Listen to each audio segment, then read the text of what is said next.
Hey guys, tonight we slip into a place where the earth floats, the water hums, and the sky always seems a little too wide. You're not in your bed anymore. You're standing at the edge of Lake Texcoco. Only, it's not just a lake. It's a watery mirror of civilization, a living mosaic of green islands drifting quietly under the twilight. You squint into the bluish murk. Shapes bob lazily on the horizon. At first you think they're boats. They're not. They're gardens. Whole farms floating just there. As real as the air in your lungs, but light as dreams. It's early. Too early. The mist clings to your clothes and settles on your eyelashes like tiny feathers. You're damp, you're barefoot, and spoiler alert, you probably won't survive this if you're expecting modern comforts. There are no fences here, no land deeds, just lake and labor. So before you get comfortable, take a moment to like the video and subscribe, but only if you genuinely enjoy what I do here. I'd love to know where you're listening from and what time it is where you are. Drop it in the comments. Now dim the lights, maybe turn on a fan for that soft background hum, and let's ease into tonight's journey together. You trudge forward through shallow reeds following a boy who can't be older than 10. He whistles tunelessly, a woven basket strapped to his back. It's filled with seeds. Real seeds. Seeds that once fed emperors. Or maybe his grandmother. It's hard to tell which is more impressive around here. The light shifts. Not sunrise yet, just a glow behind the clouds like a forgotten campfire being stirred. The air smells like wet wood-tilled earth and the faint sweetness of marigold petals. It's oddly comforting. Or maybe that's the lake talking. Some say this place has its own memory. In front of you, the floating plots come into sharper focus. Each Chinampa, those are the technical names for these floating gardens, is a rectangular platform made from layered mud aquatic plants and woven reeds. It looks precarious, like something a beaver might build if it got into permaculture. But as your bare foot lands on the spongy edge, you feel the solid spring beneath. It's firm, bouncy, kind of like a waterbed that believes in hard work. A gardener waves you over. She's got arms like a canoe paddle and an eyebrow raised like she knows you've never lifted a hoe in your life. She hands you a digging stick and nods toward a square patch of dirt that looks suspiciously untouched. You get to work. Or pretend to. The soil's black as coffee and warm from the inside. No joke, it feels alive. Somewhere nearby, a frog lets out a sound like a sneeze. A dragonfly zips past your ear like a tiny helicopter. You try not to flinch. Across the channel, other farmers are already harvesting maize, yanking long golden cobs from stalks as tall as your Uncle Greg, who brags about his cornhole championship. This is the real corn, though, the sacred kind. No plastic wrap, no aisle 7, just sweat and reverence. One woman hums while she works. The tune is simple but hypnotic. It syncs up with the rhythm of her digging. Tap, turn, flick, tap, turn, flick. You feel yourself matching her pace. Your breath evens out. The morning hush drapes itself over the garden like a blanket, and for a moment, just a moment, you forget about your bed, your phone, your deadlines. You're here, in the damp, sacred quiet of the Chinampas. Mainstream historians agree this agricultural system was revolutionary. The Aztecs didn't invent it, but they refined it to an art. The Chinampas could produce up to 7 harvests per year, a fact that makes modern gardening look like amateur hour. They used canals as water sources, muck from the lake for nutrients, and even tied the islands to willow trees to keep them from floating away like stubborn pool toys. But here's a quirk. Some oral traditions claim that the first Chinampas weren't built but grown that early. Gardeners coaxed islands from the lakebed using rituals and song. Historians still argue whether these accounts reflect misunderstood engineering or something stranger. Something lost in translation between spirit and soil. The boy beside you opens his basket. He scatters amaranth seeds, tiny reddish like pinpricks of blood across the dirt. They vanish as quickly as they fall. You're told amaranth was a holy grain banned by Spanish conquistadors for being too closely tied to Aztec religious ceremonies. That's right, colonialism even tried to cancel breakfast. A light breeze stirs the reeds. Somewhere far off, the call of a bird you've never heard before, a cross between a cackle and a squeaky door. The sky continues to lighten, smearing peach and violet across the horizon, like someone spilled melted sherbet. You're still kneeling in the soil, fingers tingling, when a voice calls from the canoe dock. "Come on," says the boy. "We're building a new one today. You dust off your hands. One island is never enough. Not for the Aztecs, not for you." You wobble into the canoe like a freshly hatched heron, knees, uncertain arms flailing, and the boy giggles. He's already balanced at the front, poking at the water with a long pole like it's a stubborn soup. The canoe is narrow and slick, made from a hollowed-out tree trunk, and you're reasonably sure it's older than your apartment lease. With a push, you're off gliding between lily-padded channels as wide as suburban streets. Mist coils along the water, folding and unfolding like sleepy ghosts. Beneath the surface, something flickers. Fish, maybe. Or secrets. The boy points ahead. They've already started the new one, he says. You squint toward the lake's middle where a team of gardeners, some young, some weathered by sun and time, are waist-deep in muck. They're doing something miraculous and incredibly messy, building a garden from mud and plants. It looks like they're making lasagna with dirt. As you coast closer, the process becomes clearer. First, they've staked out a rectangle with long wooden poles driven into the shallow lake bed. It's about the size of a modern studio apartment, cozy, ambitious, and with better ventilation. Next, they layer reeds and branches across the frame like some enormous bird's nest. Over that goes the sludge-thick, rich lake mud that squelches like pudding beneath their feet. It's piled on in heaping scoops from flat-bottom barges which float nearby like loyal pets. You hop off the canoe, 1 foot sinking up to your ankle. The gardener beside you grins. Good, means it's healthy. She hands you a bundle of water hyacinths and instructs you to lay them across the edge. These aquatic plants act like sponges, helping the soil stay put when the water gets rowdy. And it does get rowdy. Rainstorms here don't knock politely, they bellow like gods in a hurry. You settle into a rhythm, lay, press, scoop. Lay, press, scoop.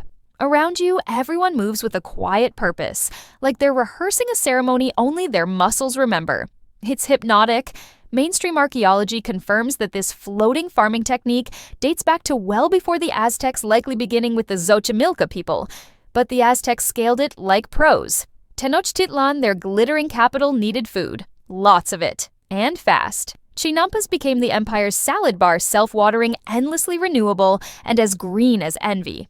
Here's the twist, though. Some fringe researchers argue that the floating bit might be a misnomer. They claim many Chinampas were actually semi-permanent raised beds, anchored to the lake bed, but designed to appear afloat like garden stagecraft.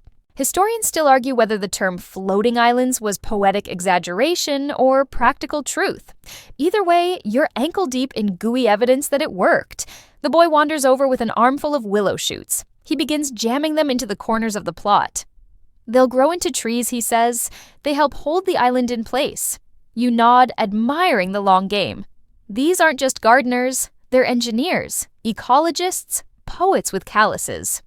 As the sun begins to rise, light slants over the water, gilding every ripple. A heron lands nearby with all the drama of a ballet dancer. It eyes your work. Judgy bird. Time to bless it, says one of the elder gardeners. She opens a pouch at her waist and sprinkles something onto the fresh mud. It's powdered amaranth mixed with flower petals and maybe a little cocoa. You don't ask.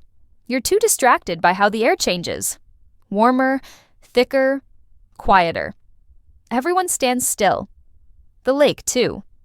Then softly she sings. It's not a tune you recognize. There's no chorus, no beat drop, but the melody clings to the morning like fog. Her voice trembles, then soars. The boy stands beside her, arms folded. Even the heron stops preening. The song ends. No applause, just silence deep and wide as the water. Then, without fanfare, work resumes. Mud slapping reeds, rustling, someone coughing politely into their elbow. You return to the canoe, hands coated in rich black sludge. You feel useful, not just a tourist, a tiny cog in a system older than breakfast burritos. As you paddle away, you glance back at the half-finished island. It's not perfect. It wobbles at the edges, it's lumpy in spots, but it floats, just like everything else here. Floating, yet rooted. Dreamlike, yet real. One of the younger gardeners waves a clump of mud at you as you drift past. Tomorrow, he shouts, "We plant the corn." You wave back, smiling. Of course you'll be here. Wouldn't miss it for the world. You return the next morning damp from dew and dream stepping carefully along a narrow strip of floating land that wasn't here yesterday. The new Chinampa shimmers faintly under a glaze of morning mist. It's like watching a landmass in its awkward teenage years, wobbly, uneven, full of potential, and the faint smell of mildew. The gardener with the canoe is already here, squatting at the corner of the plot with a handful of sharpened stakes. Today, she says with a grin, we stab the earth, which, to be clear, sounds way more ominous than it actually is. She hands you a long, pointed pole carved from ahuehuete wood. It's polished smooth by years of use, maybe decades, maybe longer. She nods toward the far side of the Chinampa, where shallow water laps at the muddy frame. We anchor the soul now. And you do. You trudge to the edge, push the stake down through the reeds, and feel it strike resistance, a soft thunk like tapping a drum. You press harder. The pole slips into the lakebed like a pin into a cushion. Over and over, gardeners around you do the same, ringing the entire perimeter of the floating plot with tall, thin posts. It's basic physics, really. Enough stakes mean the Chinampa won't drift away in a storm or during one of the lake's infamous turtle stampedes, which you're told may or may not be a thing.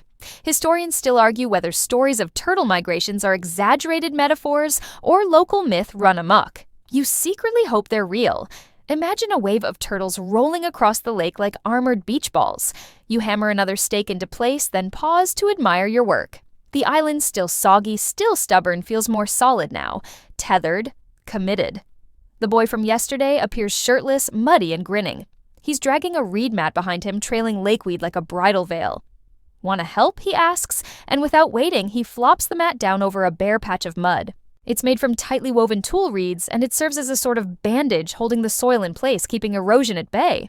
You've done this before, you say. He shrugs. Born on one, grew up on another. As if that explains everything. In a way, it does. These gardens aren't just places to plant things, they're places to be born, to live, to die. There are stories of babies delivered under squash blossoms, of lovers sneaking midnight canoe rides to tryst among the tomatoes, of grandmothers buried with amaranth seeds tucked behind their ears, just in case. As you work, you notice others joining in.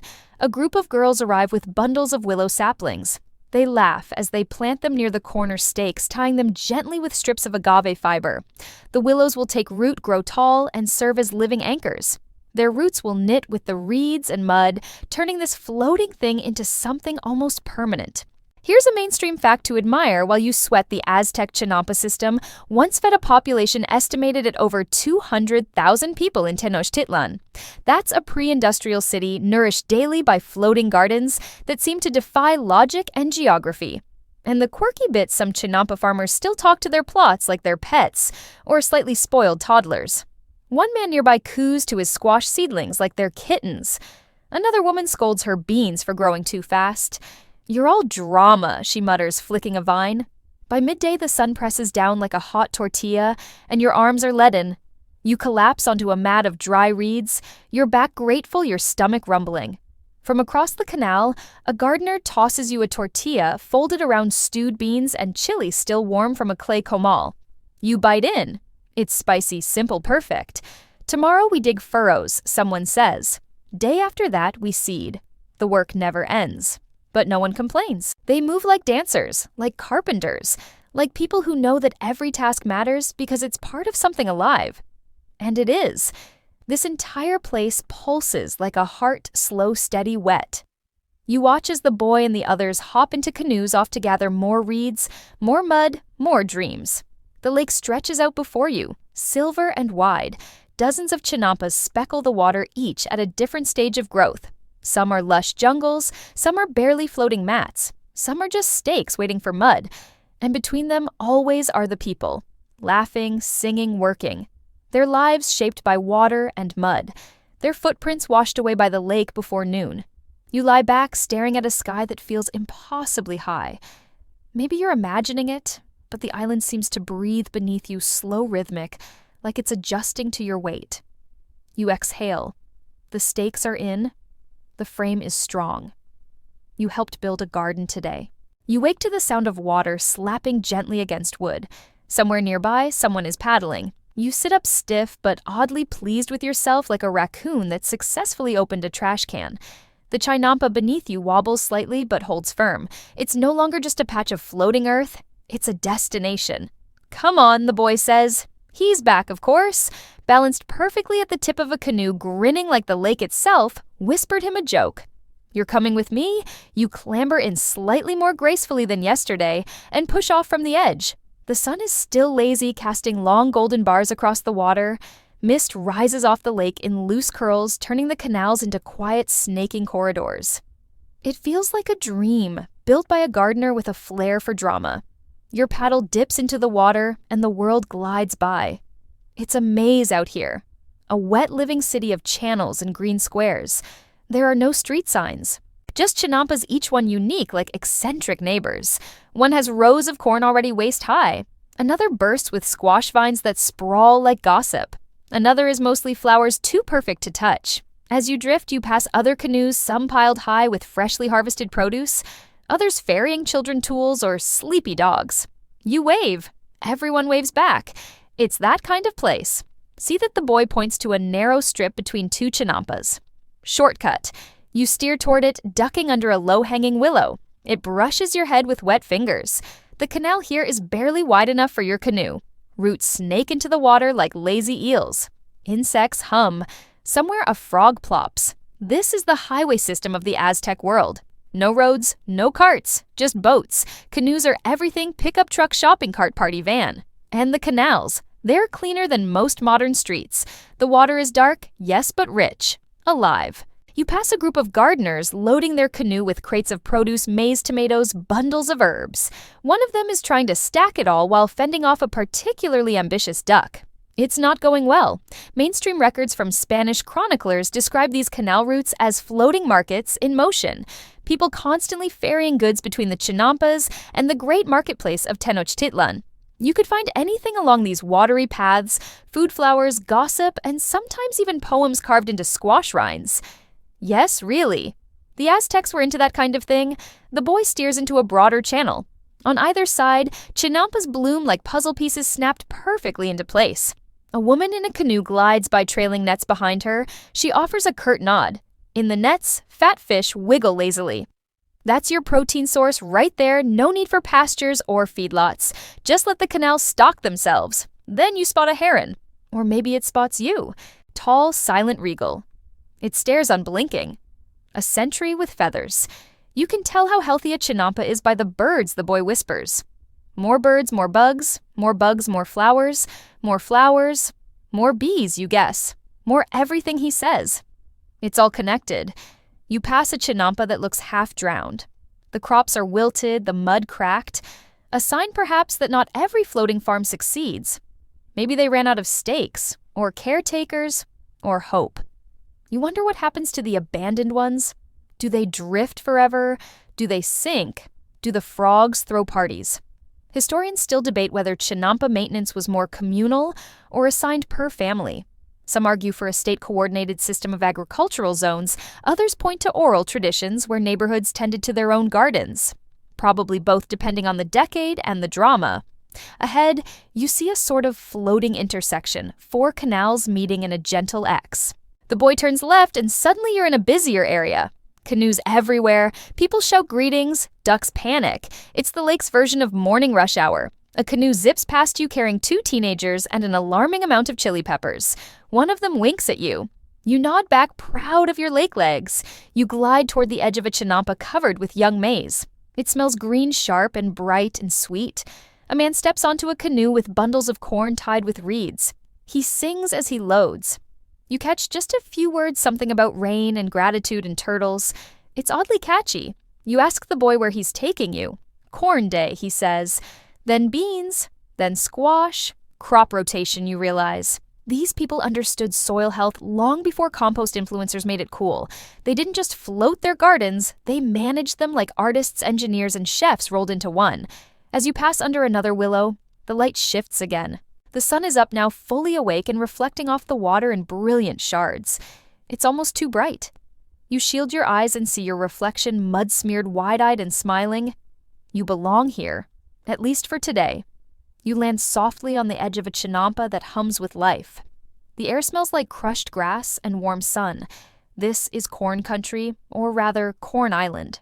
Row after row of maize plants stretch upward like green spears reaching for the gods.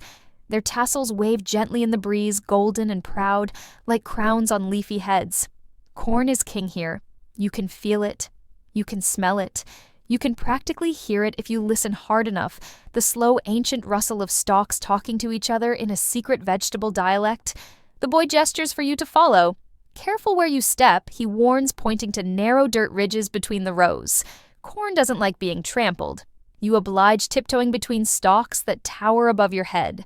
Their leaves brush your arms soft but sharp at the edges like friendly cats with passive-aggressive claws. This is Teocintle's great-grandchild, says a nearby gardener overhearing your clumsy movements. She looks about 70 but walks like she's 30. Our sacred child, we owe everything to it. You nod, not entirely sure how to respond to someone who just called a cereal crop their child. But here's the mainstream truth maze. What we call corn wasn't a happy accident. It was carefully bred from Teocintle, a wild grass that looks nothing like the juicy cobs you're staring at. Generations of Mesoamerican farmers tinkered and selected until kernels clustered tight and fat. No other civilization did that? Just here.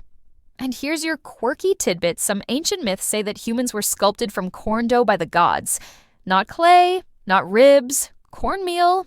And honestly, if your ancestors farmed this hard, you'd probably worship carbs too. The gardener kneels and shows you how to check a cob for ripeness. She peels back the husk slowly, reverently, and reveals tight yellow kernels that gleam like polished beads. She grins. Perfect. You copy her, fumbling with your own cob like it's a wrapped gift from someone you barely know. The kernels inside are plump, bursting with sweet, sour juice when you press your thumb into them. This one, she says, goes to the Tlatoani. The what now? The speaker, she clarifies. The leader of the city. His table must taste what we grow. It keeps him humble. You're not sure if feeding political leaders corn actually keeps them humble, but it's a solid theory. You join a line of workers plucking corn, stacking them in reed baskets that seem to multiply when you're not looking. The boy sings as he works a jaunty little tune about a hummingbird who forgets where he hid his tortillas. You hum along off-key but enthusiastic. A canoe docks beside the Chinampa, already half-loaded with corn. The paddler eyes your basket. Not bad, he says, for a Chinampa rookie. You puff up slightly with pride, the canoe's stacked high by the time the sun hits its noon angle. The boy points to the rest of the rows. We'll dry some, grind some, and trade some. Nothing goes to waste. You take a deep breath. The smell of corn is everywhere now, green, starchy, comforting. And not just for food. The husks become tamale wrappers, the stalks feed animals. Even the cobs get tossed into fires or used as, well, let's just say early toilet brushes. The Aztecs were resourceful. Historians still argue whether certain high-yield Chinampas were reserved for tribute or just incredibly productive. Some documents suggest imperial quotas, others point to localized markets where surplus corn was sold for cacao beans, pottery, or even obsidian blades. Whatever the case, this island feels sacred and practical at once. A field, a pantry, and a temple all rolled into one. Suddenly there's a commotion. A small group of kids burst through the maze rows chasing something. You catch a glimpse, a dog, no. A coati. Long tail, sharp nose, full of regret. It disappears into the reeds, leaving behind laughter and squashed stalks. Corn thieves, the gardener mutters, shaking her head. You help retie a bundle of bent plants, patting the soil back into place. The damage isn't too bad. Nature has a way of nudging back.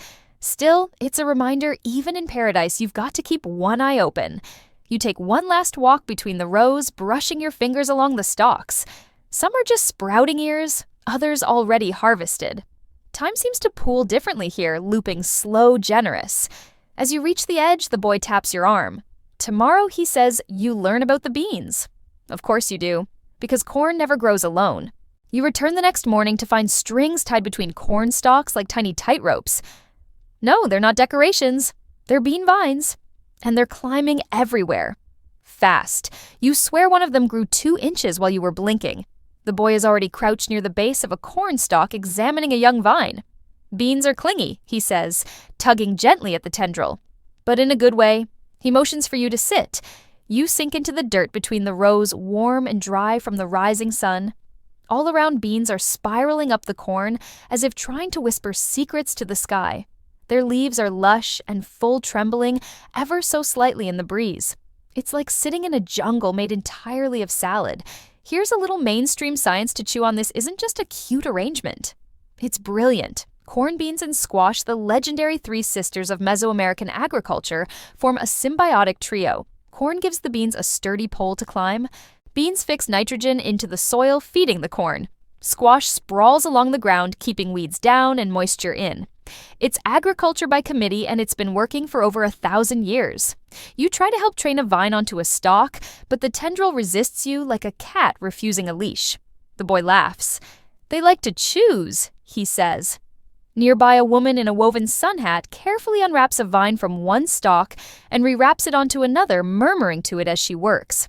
It's oddly intimate, like someone braiding hair. Then comes the quirky bit some older gardeners insist that bean vines can sense mood, that if you're impatient, the vines will twist away from your fingers. You scoff internally. Then remember how that one vine flinched earlier. The woman reaches into a pouch and pulls out a few dry bean pods, speckled rough, satisfying to the touch. These are for seed, she tells you. And these, she tosses a few into a nearby pot, are for lunch. You learn to harvest without yanking. Bean pods are delicate. You feel each one before plucking, listening for that slight snap as the stem lets go. Some are green and soft, others dry and rattly. All are valuable. As you gather, the boy tells you about the market. Beans are like gossip, he says.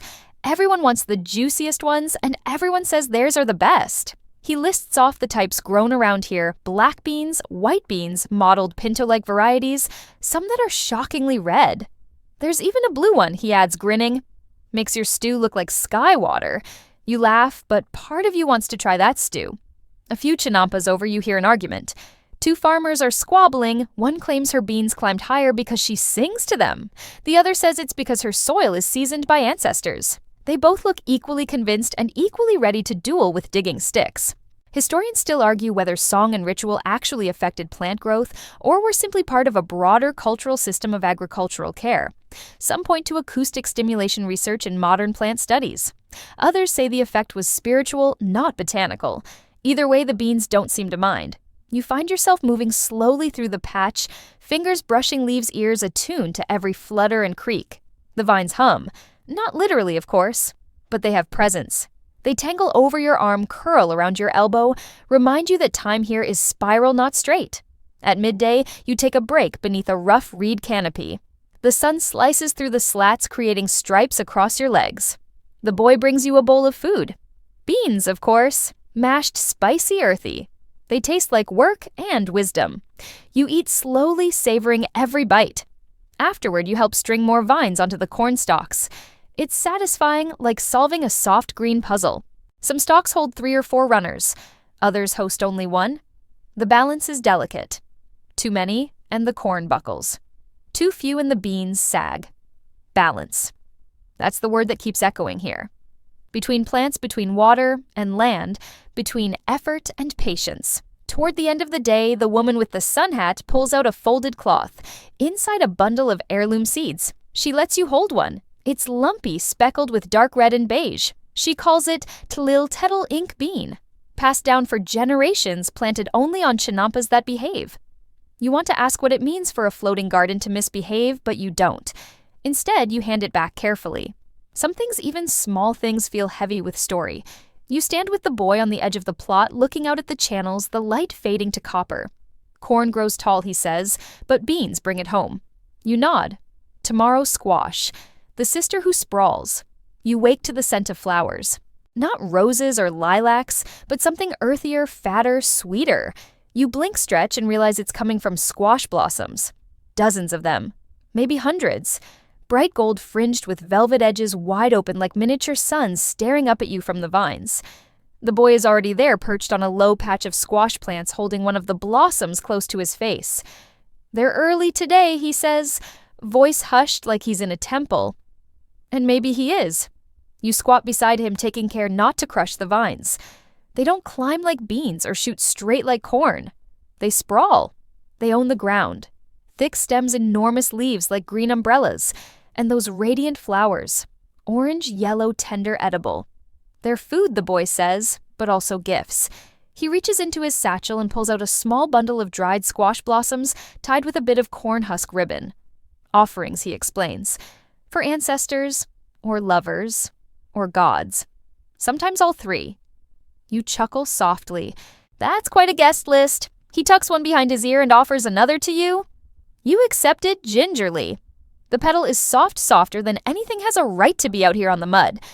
Here's your mainstream moment. Squash was one of the earliest domesticated crops in Mesoamerica, going back thousands of years. Long before the Aztecs rose to power, people were cultivating squash along riverbanks and forest edges. And when Chinampas entered the picture, squash said, "Oh yes, I can work with this." The vines crawl low, covering the soil. They suppress weeds, hold in moisture, and generally act like the bossy older sister of the three sisters. Corn may be the star and beans the clever sidekick, but squash, she's the one who makes sure nobody forgets to eat or hydrate. A nearby gardener waves you over. He's harvesting a cluster of green-striped squash, some small and pear-shaped, others round and squat. You join in lifting them gently, turning each one in your hand. They're warm from the sun, heavy and fragrant, not the bland supermarket kind. These feel sculpted, like nature took her time. You spot one that's twisted into a strange curve, like a gourd trying to become a question mark. The boy sees it and grins. That one's for the cook who thinks he knows everything. You help stack the squash into woven trays. It's surprisingly satisfying, like tucking bowling balls into nests.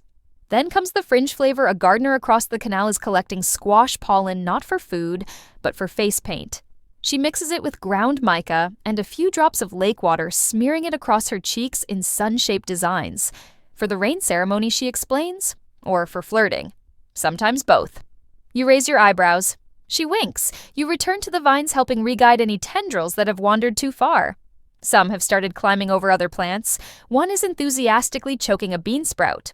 You gently uncoil it and redirect it with all the patience of a preschool teacher managing sugar-hyped toddlers. Historians still debate whether the widespread squash blossom harvesting was primarily culinary ritual or symbolic. Some accounts describe flor de calabaza as a staple in tamales and stews. Others say they were reserved for offerings to agricultural deities.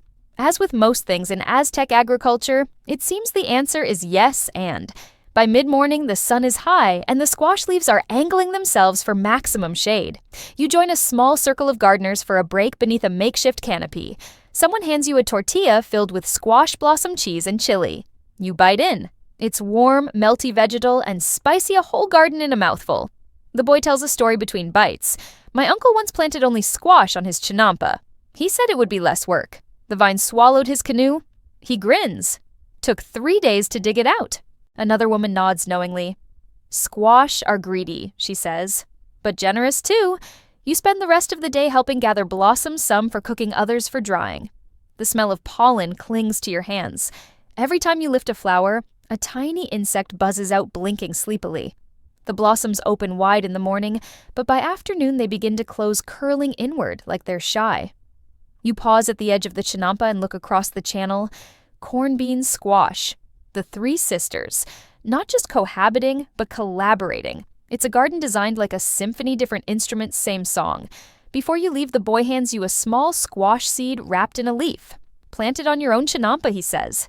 You hesitate, unsure whether he's serious, but the seed is warm in your hand, and part of you is already picturing the sprawl. The chinampa you visit the next morning is buzzing literally. Bees drift lazily between flowers. Dragonflies skim the canal's surface like tiny helicopters.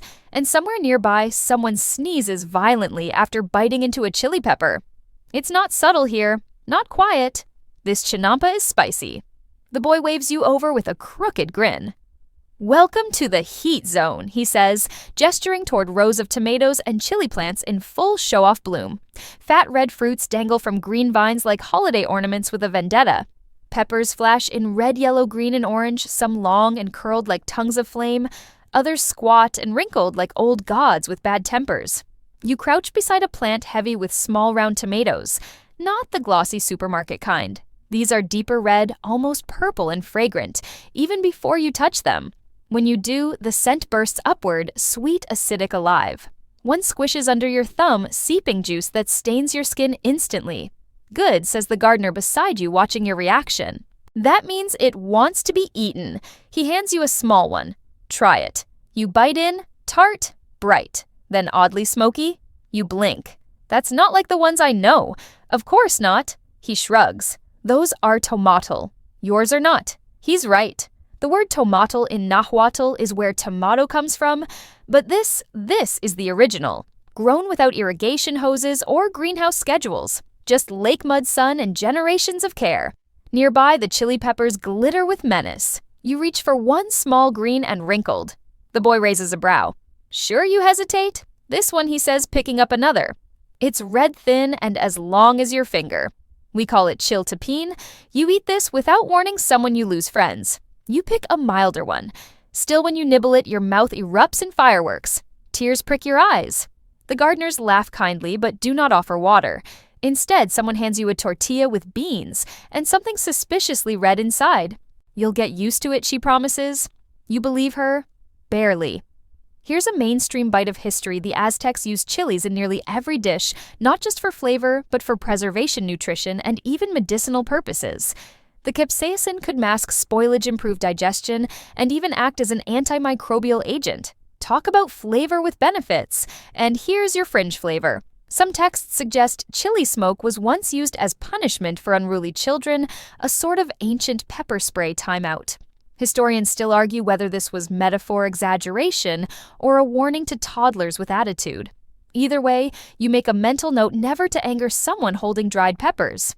You help harvest. Tomatoes go into baskets lined with corn husks. Chilies get plucked, braided into strings, and hung from makeshift drying racks. The sun does the rest. Then comes the fun part: experimentation. The gardeners invite you to the far corner of the Chinampa, where someone's been mixing sauces in shallow clay bowls. You see green chili with herbs, red chili with crushed amaranth, and something brownish that smells like danger and chocolate. The boy dips a tortilla chip flat crunchy made that morning and hands it to you. Salsa trial? You try the green. Tangy, sharp, then the red, deeper, smoky, then the brown. It creeps. It builds. Your eyebrows start sweating. Mole, someone explains. From cacao, chili seeds, and secrets. Secrets indeed. You watch as they mix in a bit of ground pumpkin seed, some tomato pulp, a dash of crushed flower petals. It's not just taste, one woman says. It's memory. She stirs slowly. Some sauces are made the same way for generations. Others are new each week. Depends who's in love or who died or who forgot the cumin. You help by smashing some tomatoes in a stone mortar. The juice squirts onto your shirt. It smells amazing. Later, someone roasts a batch of chilies over a small fire, just enough to blacken their skins. The smoke curls through the air, making your eyes sting and your stomach growl. By mid-afternoon, the Chinampa smells like a kitchen during a festival. Bowls of sauce, grilled vegetables, tortillas warming on flat stones. A small bird pecks curiously at a crushed tomato and decides against it. Too spicy for you too, huh, you whisper. The boy leads you to a shady patch under a trellis of vines. You sit with a bowl of beans, a slice of squash, and a messy heap of tomato chili salsa that tastes like sunshine sweat and possibly revenge.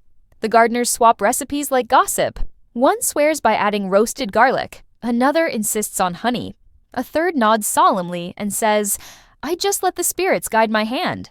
Historians still argue whether Aztec cuisine was complex in the French sense of culinary art or simply practical abundance. But as your lips tingle and your belly sighs, you know one thing: this is no accident. This is deliberate. This is brilliance disguised as lunch. As the sun leans westward, you help pack the day's harvest into canoe baskets.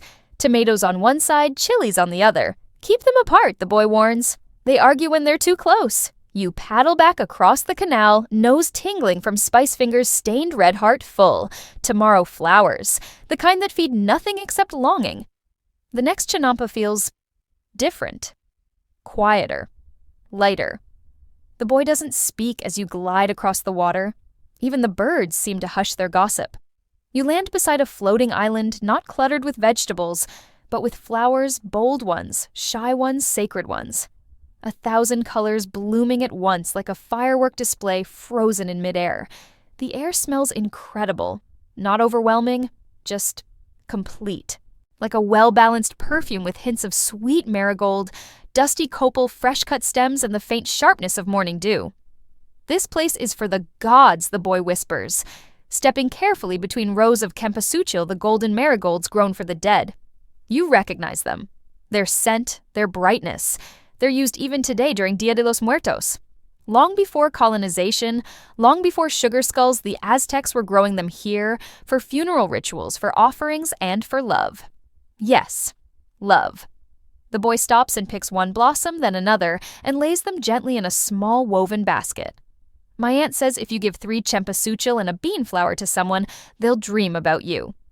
You raise an eyebrow. He grins. It works. Sometimes too well. You wander between rows of shikalote with their delicate white petals, Tlilxochitl, the flower we now call vanilla, and Nahui xochitl, which spirals like a sun made of lace. Some are familiar in shape, others entirely alien, blooming like underwater creatures. You spot a woman kneeling in prayer between tall stems of blue flowers. She's not praying loudly, just mouthing something, a mantra or poem or spell. A folded piece of paper lies beside her, weighed down with flower petals. Later, the boy tells you it's a love letter. The petals are emotional punctuation. You're handed a bundle of tools, small shears twine, and a reed basket. Harvest gently, a gardener tells you. These aren't food. They're language. You begin with the cempasúchil pinching just below the bloom, letting it fall softly into your palm. Its center is dense, its scent intense. Then you move to the more delicate ones, velvet-petaled, trembling with every breeze. You feel like you're stealing secrets with every snip. Here's your mainstream moment: flower cultivation in Aztec culture wasn't just decorative, it was symbolic communication. Different blossoms were used in ceremonies, sacrifices, and poetry. They appeared in goddesses' song cycles and dreams. Flowers were speech, flowers were currency, flowers were power. And the quirky bit, some Chinampa caretakers swear flowers react to who picks them. One gardener says cempasúchil will close slightly if someone with bad energy approaches. Another claims a hummingbird refused to land on a flower after her ex walked past. Historians still argue whether this is psychology coincidence or something deeper. You look down and realize your hands are yellow and red with pollen. It clings like fairy dust. The boy's basket is almost full. He tucks a blue blossom behind your ear solemnly. Now you look like you belong. You blush. Or maybe it's the sun.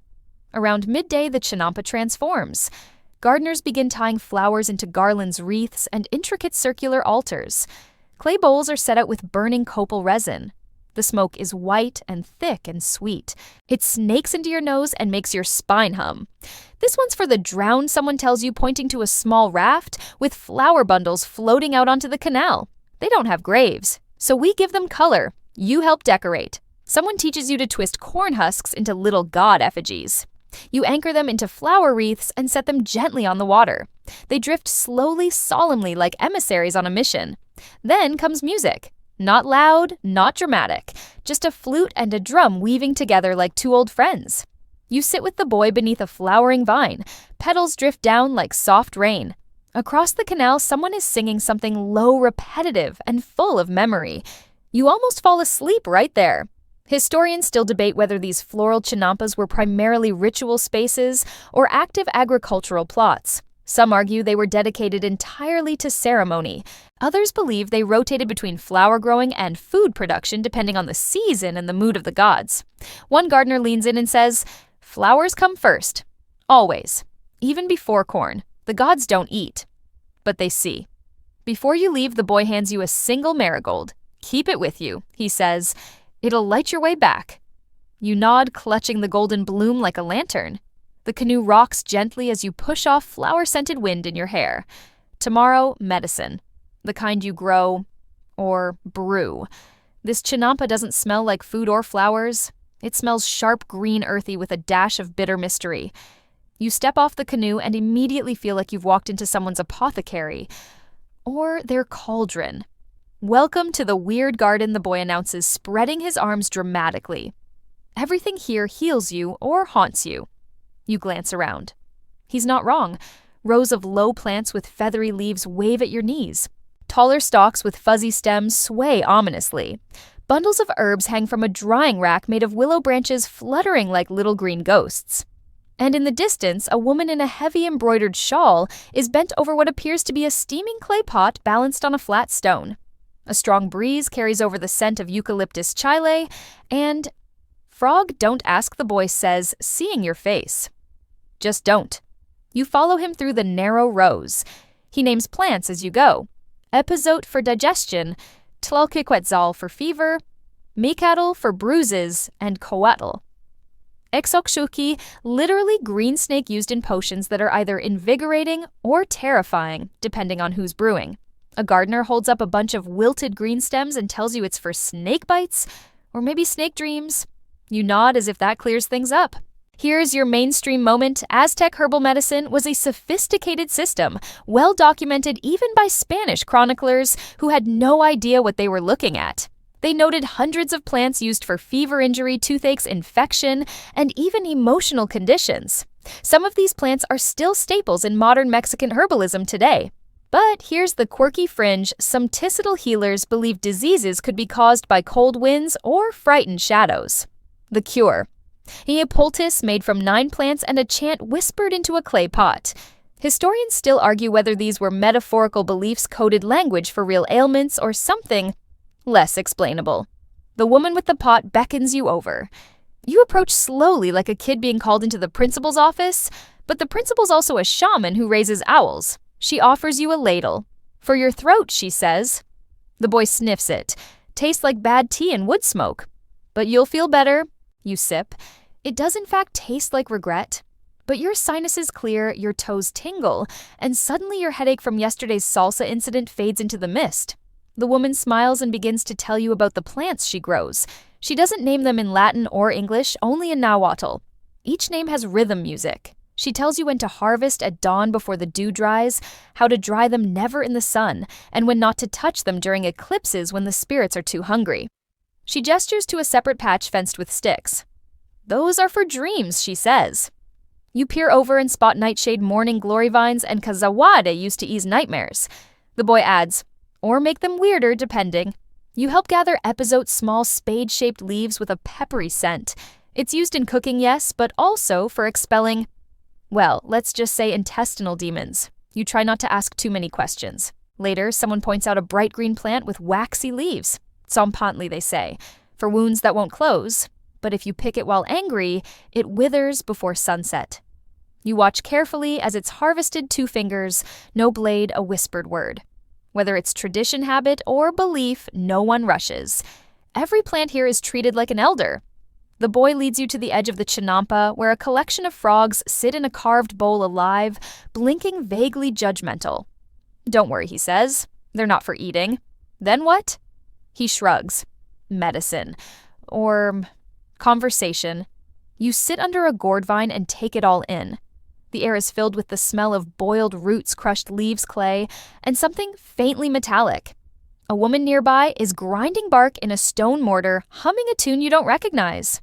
Another mixes dried herbs into a packet and tucks it into a cloth pouch, sealing it with a red thread and a kiss. These people aren't just farmers. They're pharmacists, therapists, lore keepers. They grow healing the way others grow corn methodically, with reverence and a touch of superstition. Historians still argue whether the line between medicine and magic in Aztec life was real or something imagined later by outsiders. To these gardeners, the line doesn't matter. If a plant works, it works. And if it sings while doing it, all the better. As you prepare to leave, the woman with the pot gives you a small bundle of dried leaves tied with a green string. For sleep, she says. You pocket it, nodding with gratitude. The boy turns the canoe. Tomorrow, he says, you'll meet the lake's other gardeners. The ones with gills. You blink. Fish, he clarifies. And frogs. And the creatures who keep the roots fed. Right. Of course, because Chinampas don't grow alone. You've gotten used to the rhythm by now. Canoe missed the boy's cheerful voice calling before sunrise like a rooster with better jokes. But today, the moment you arrive, something feels different. The air is cooler, the water is glassy, the Chinampa he guides you to seems smaller, flatter, more like a swampy clearing than a farm. You see no rows of crops, no bright blooms, just thick dark mud and a low tangle of plants. And frogs. So many frogs. One hops across your foot without apology, another stares from a rock like it's sizing you up for a duel. There's a low chorus of ribbits, croaks, and strange watery chirps. The place is alive, but not in the usual green, sunlit way. This is something older, slimier. The boy grins. Welcome to the underground team. He crouches beside the Chinampa's edge, pushes aside a clump of reeds, and reaches into the water. When he pulls his hand back, it's covered in muck and a handful of squirming agelotes axolotls. Guild salamanders, ancient, blobby, and weirdly adorable. They help stir the soil, he says. Keep the bugs down, and sometimes they just stare at you. You peer closer, one of them does in fact appear to be glaring. This Chinampa isn't for crops exactly, it's for support. A living compost machine, a pond-sized ecosystem designed to nourish the others. Frogs, fish, snails, turtles, and birds all move in and out of this patch, feeding being fed on, and leaving behind nutrient-rich gifts you're definitely stepping in. The mud is thick and black, called tlalliatl in Nahuatl. It's scraped from the bottom of these channels and used to fertilize other Chinampas. The Aztecs believed it had spiritual weight, not just mineral value. They called it the blood of the lake. Mainstream scholars agree that this lake mud was the secret ingredient of the Chinampa system, constantly refreshed, rich with organic matter, teeming with microorganisms. Modern soil scientists still marvel at its fertility. You dip your hand in just a little. It's warm, silky, oddly welcoming, like dipping your fingers into old pudding left out under the stars. The boy tosses you a flat wooden paddle. Time to scoop. You balance on the edge of the canoe and start dredging mud-lifting slow, heavy blobs into a reed basket. It's not glamorous, but it feels elemental. This isn't just gardening. This is the source code. Frogs scatter around your legs, and you spot a turtle nosing its way through the lilies. Birds hover overhead, waiting for whatever gets stirred up. The whole place is humming alive in every layer. One gardener nearby points out tiny fish flickering through the water. "We don't farm them," she says, "but we thank them. Some are edible, some not. Some help eat mosquito larvae. Some are food for the frogs. Others just are darting around like glitter in motion. And then there's the duckweed, tiny floating plants like green freckles on the surface." The boy scoops up a handful and tosses it back with a smile. "Good sign," he says. "Duckweed means balance." You see what he means. This isn't a crop Chinampa, it's a cycle Chinampa. A support system, a quiet, muddy engine.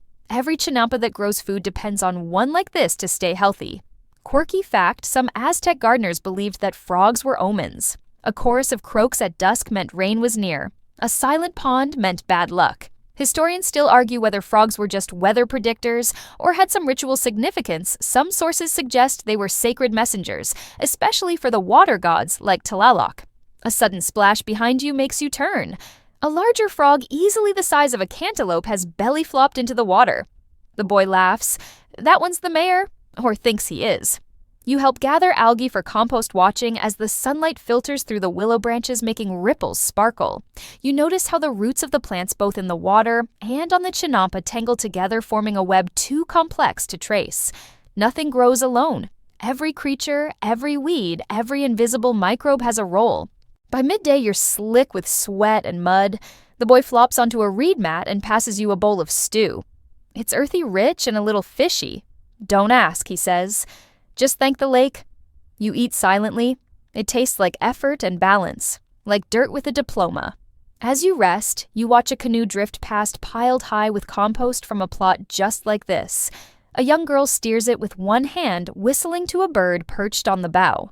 Historians still puzzle over the logistics, how these floating farms were fertilized so efficiently, with no animals, no synthetic tools, no tilling.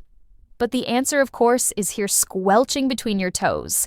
It's the frogs, the fish, the algae, the muck. Before you leave, the boy shows you one more trick. He lifts a flat stone beside the canal and reveals a nest of water beetles. They help too, he says. But don't let them in your canoe. They pee when scared. Duly noted.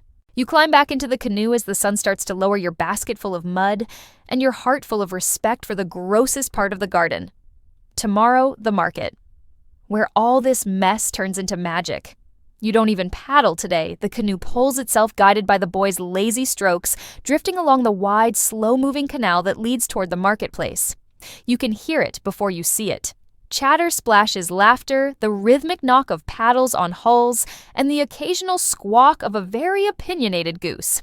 Then you round a bend, and there it is. Floating platforms cluster like lily pads tied together with thick ropes and anchored by poles jutting into the lakebed. Carts, canoes, reed mats, everything has become a stall. Canoes loaded with maize chilies, herbs, squash, and clay pots jostle for space. People call out to one another, their voices rising like a woven canopy of gossip and bartering. This isn't just a market. It's a festival, a concert, a live-action ecosystem of bragging rights and bargaining drama. This is where the Chinampa harvest finds its second life. You land and nearly stumble as your foot hits a platform covered in dried reeds. A woman grabs your elbow and steadies you with a grin. "New to market?" she asks. You nod. She hands you a grilled chili on a stick, no charge. The boy gives you a quick tutorial. Look confident. Don't sniff too dramatically. Never call someone's amaranth dusty unless you want a duel. You wander.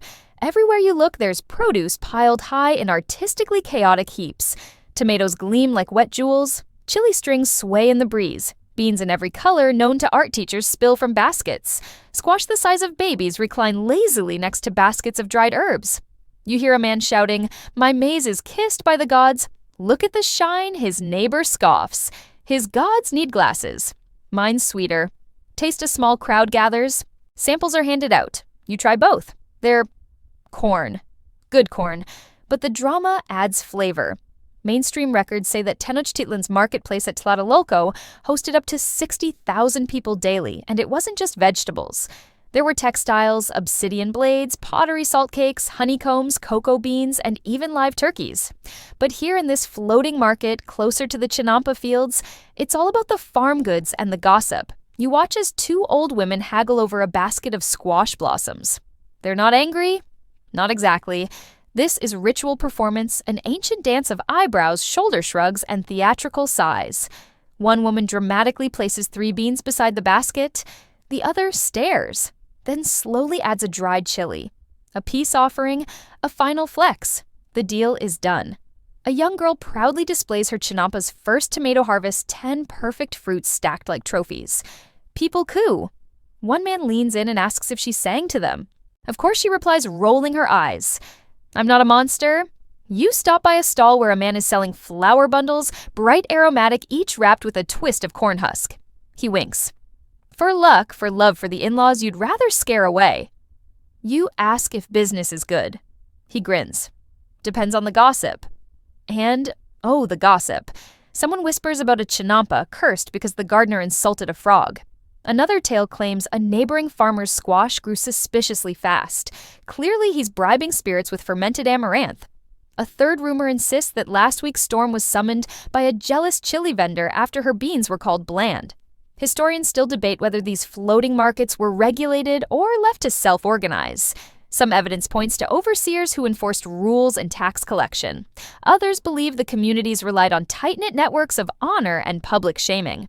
Honestly, after watching a man fake sob because someone refused to trade onions, you're inclined to believe the second. You try trading, tentatively. 1 small bundle of marigolds for a packet of dried tomato slices. The vendor considers. Add a joke, she says. You blink. A good one? You panic. You mutter something about squash being the Chinampa's blanket and bean vines being its gossip. She snorts. The deal is sealed. By midday, the market is a full-blown performance. People sing their offers. One man raps in Nawal about his corn's lineage. Children dart between legs holding bundles of herbs like pirate treasure. Ducks attempt theft. One succeeds.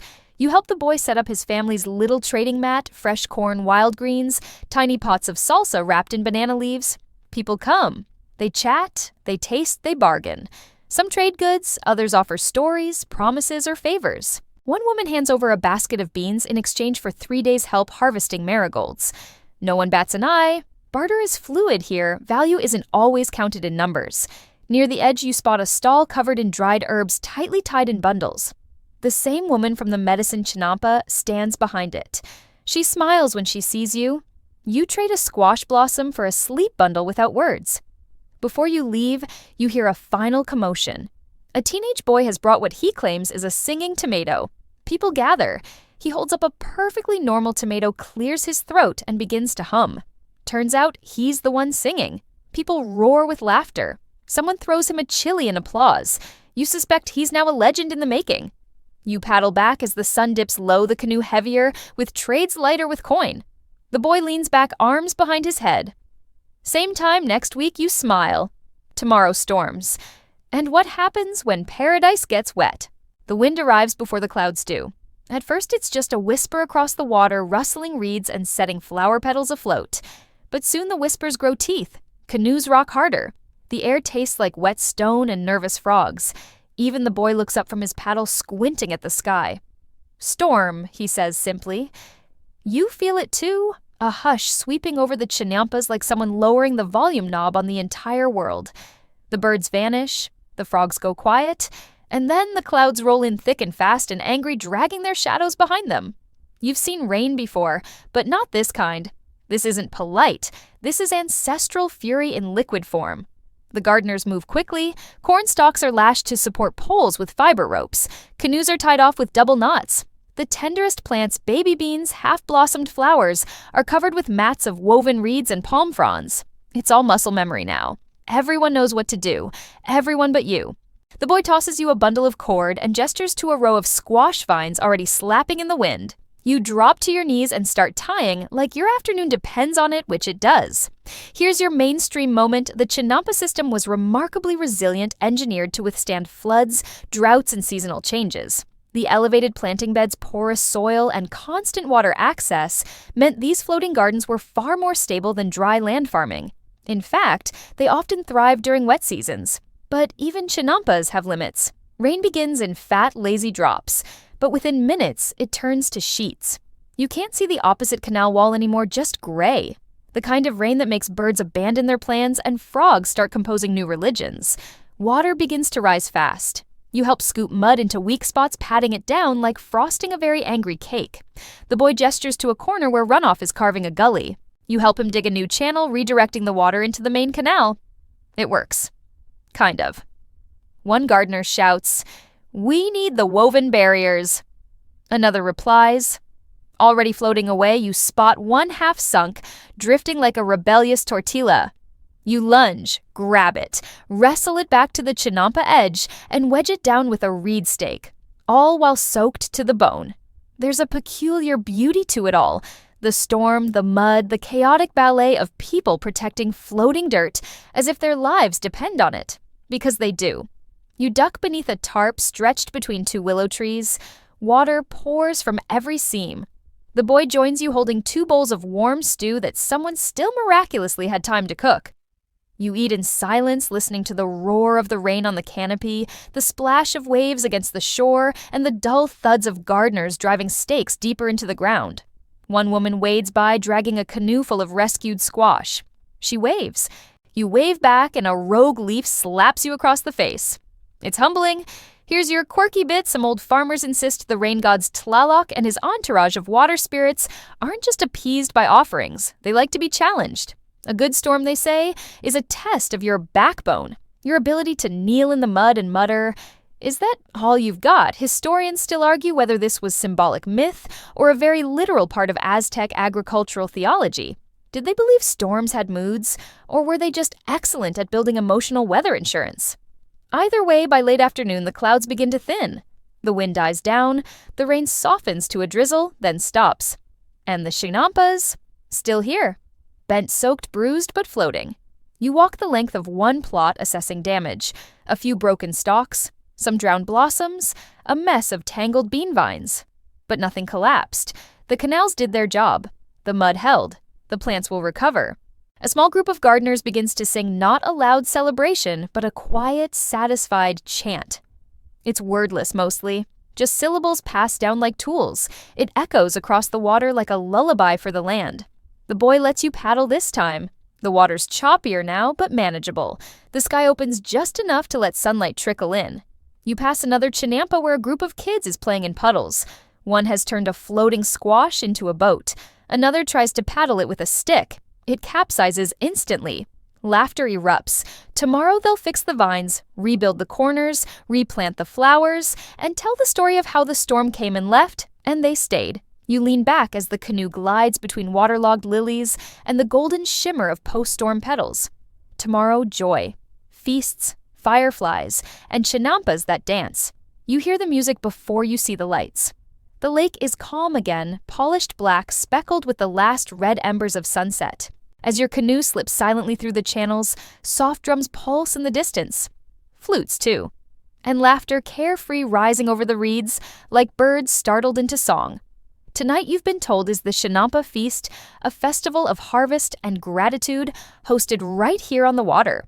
And when you arrive at the main gathering place, you understand why the frogs were unusually quiet earlier. Even they're probably watching. Several Chinampas have been roped together to form a wide floating plaza. Canoes are docked all around, tied like horses at a hitching post. Lanterns flicker from poles made of river cane, some hang in jars, others in gourds. One is literally a glowing beetle in a cage. Fireflies zip through the air like sparks escaping from someone's imagination. Every Chinampa brings something the boy says, handing you a bundle of marigolds.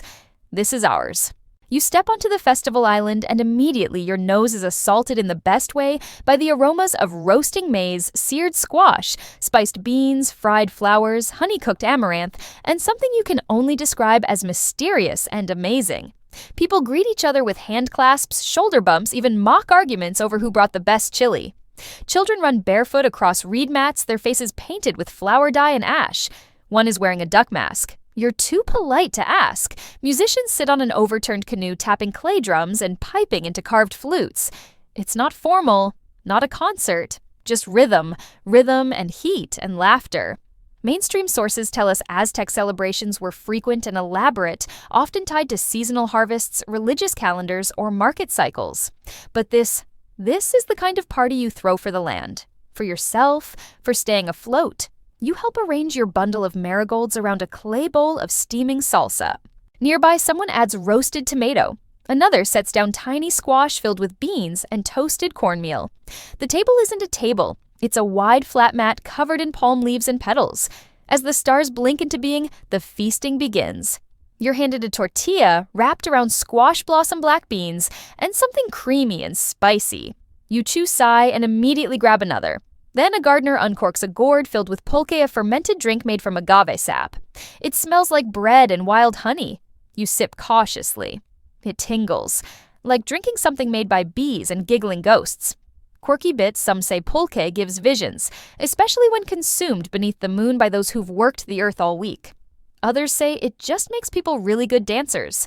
Historians still argue whether pulque was sacred or just popular. Tonight, it's clearly both. Someone grabs your arm. Dance. You're pulled into a slow circle of people moving with the music. Not rehearsed. Not showy. Just swaying, spinning, stomping soft patterns into the floating mat. The boy twirls a girl wearing a crown of chili flowers. A man drums on a gourd with a spoon. A woman sings a lullaby to a baby asleep in a basket balanced on squash vines. It's chaos. It's beauty. It's very slightly leaning to the left because someone overloaded one side of the platform with tamales. You sit again, breathless. A child offers you a roasted cricket skewered on a stick. You accept it like a knight being handed a flaming sword. It crunches. Salty? Not bad. Someone calls out, "Tell a story." Voices hush. All eyes turn to a hunched old man with cloud-white hair. He begins to speak in Nahuatl, slow and deep. You don't catch every word, but the gestures and the rhythm pull you in. The boy leans over to translate. It's about a Chinampa that floated away and became the moon. You listen. The story swells with frogs, beans, a lonely gardener, and a god who loved tomatoes too much. It's nonsense and wisdom in equal parts. The old man finishes, everyone claps, and someone else begins another tale. This goes on deep into the night food music stories. And fireflies. Oh, the fireflies. They drift above the Chinampas like sparks from invisible candles. One lands on your arm, glows briefly, then floats off. You watch it rise toward the stars and feel your heartbeat slow.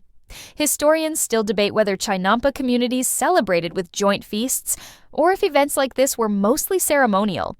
But what they miss is the feeling this isn't just food and stories. This is repair. This is the glue that holds mud and roots and people together. Before you leave, the boy hands you a woven bracelet strung with dried bean pods and flower seeds. For your garden, he says. You don't have one. Yet. You step into your canoe stomach full heart fuller. The lanterns twinkle behind you. Laughter echoes across the canal. Somewhere someone sings about a frog that tried to grow corn. Tomorrow, what happens when no one comes to harvest? The Chinampa waits for you, but no one else does. There's no boy today, no canoe, no gardener waving, just a light mist crawling over the canal and the low rustle of wind slipping between empty corn stalks. You paddle alone, the rhythm slow and thoughtful. The water is still reflecting the pale morning sky like a cracked mirror. You follow familiar turns past the willow beneath the flower trellis alongside the plot where squash once sprawled like a lazy king. But it's quieter now. Much quieter. You dock at a chinampa that hasn't been touched in weeks, maybe months. The paths are overgrown. The beans have collapsed. The corn is yellowing in the wrong way, dry and brittle. The squash vines have tangled into a chaotic, sprawling snarl. The marigolds are wilted, their petals scattered like forgotten coins. You step carefully through the rows, your feet brushing against fallen blossoms and broken stalks. No baskets, no footprints, just the leftovers of something once tended with joy. People left, says a voice behind you. It's an older woman, her face lined like lakebed mud, cracked in the sun. She carries no tools, just a folded cloth in one hand. Too much city now, she adds. Too much concrete, not enough time for floating things. She walks slowly along the edge of the chinampa, trailing her fingers along the reeds like she's greeting old friends. This one was mine, she says.